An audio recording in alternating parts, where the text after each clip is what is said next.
kita kan lagi ngebahas masalah tobat nih Ustadz akhirnya. Kalau tadi kan Ustadz Maulana bilang jangan sampai kita nyaman nih dengan dosa-dosa kita, akhirnya kita jadi ngelakuin dosa-dosa yang lain gitu Iya. kan.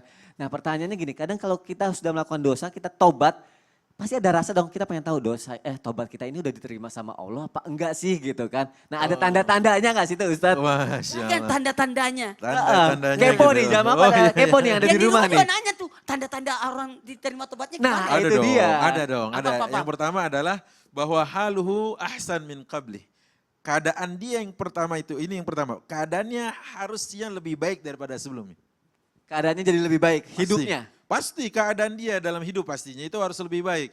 Dulu ada namanya Fudail bin Iyad. Emak-emak dulu kalau anaknya nangis, itu bukan dia nakut-nakutin dengan setan. Kamu kalau nggak bisa diam, nanti setan datang. Bukan gitu. Kamu nggak bisa diam, Fudail datang. Jadi Fudail lebih serem dari setan gitu. Kayak gitu. Tapi waktu dia akhirnya, dia tuh memang pembunuh apa dan sebagainya. Ternyata begitu dia mau wakuncar waktu mengunjungi pacar gitu. Karena katanya rasa cinta pasti ada pada makhluk yang bernyawa dari dulu hingga kini tetap suci dan abadi. Masya Gitu, ya Allah. kan? Itu kayak Nah, terus akhirnya dia begitu dia mau wakuncar ada yang membaca ayat. Alam ya'ni lilladzina amanu an takhsha'a qulubuhum li dzikrillah. Langsung dia nggak jadi. Itu yang pertama. Yang kedua ada namanya Malik bin Dinar. Dulu pun begitu Malik bin Dinar. Tukang mabok, tukang teler, sering jatuh di got gitu ya, di selokan. Tapi berubah. Titik tolak perubahan dia, apapun alasannya. Begitu ya. Tapi haluhu ahsan min qablihi. Keadaannya setelah pertobatan lebih baik daripada sebelumnya. Sekarang kalau kita buka semua kitab-kitab tentang manaqib, tentang syiar a'lamin nubala, tentang sejarah orang-orang besar di dalam tubuh umat ini, pasti kita temukan mereka adalah tergolong dalam daftar para ulama. Penjahat tadinya, tukang mabuk, tukang bunuh tadinya. Itu yang pertama, keadaannya. Yang kedua, Allah bimbing dia untuk berubah keadaannya mencintai ketaatan dan membenci kemaksiatan. Iya, nggak mungkin bercampur air dengan minyak, kecuali di mie instan.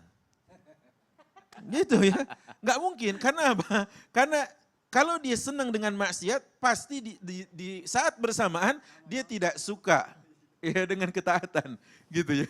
Lama banget aku enggak. Emang kalau lagi puasa tuh lebih pikirin semua. Ada aja lintasan, tahan. Kayaknya ntar aku mau cari mie instan. Jangan dibahas lagi. Nah, baik. Jadi kalau seandainya dia sudah diberikan oleh Allah pertobatannya, maka dia dibimbing untuk mencintai ketaatan dan membenci kemaksiatan. Itu barang tentu Masya pasti. Allah.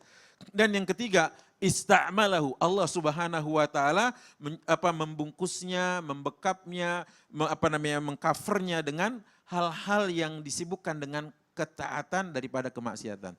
Jadi tidak ada peluang berbuat maksiat karena Itu sibuk dia. dengan ketaatan. Itu dia Ustaz, betul Ustaz.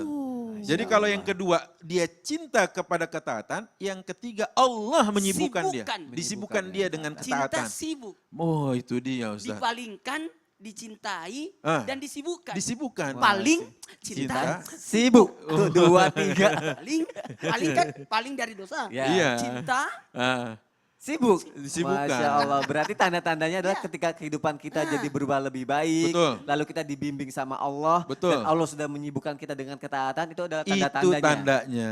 Itu Masya tandanya. Allah. Karena hadis Rasulullah mengatakan yang terakhir tidak akan mendapatkan lezatnya iman. Salah satunya yang terakhir adalah dan dia benci dikembalikan kepada masa lalunya seperti halnya dia benci kalau dimasukkan ke neraka. Masya Allah. berarti orang-orang di rumah pada bertanya nih, apakah tobatku diterima? Lihat posisinya. Nah, lihat Apakah tuh. Anda cinta dengan kebaikan? Nah itu dia. Apakah Anda sudah berpaling dengan keburukan? Disibukkan dengan Apakah Anda ketaatan? sibuk dengan ketaatan? Nah, itu tandanya. Nah kalau belum, nah kita bertobat deh sekarang sama Allah Subhanahu Wa Taala. Masya Allah. Baik jamaah, sekarang kita akan lanjutkan lagi. Saya akan menjawab pertanyaan lagi dari media sosial nih.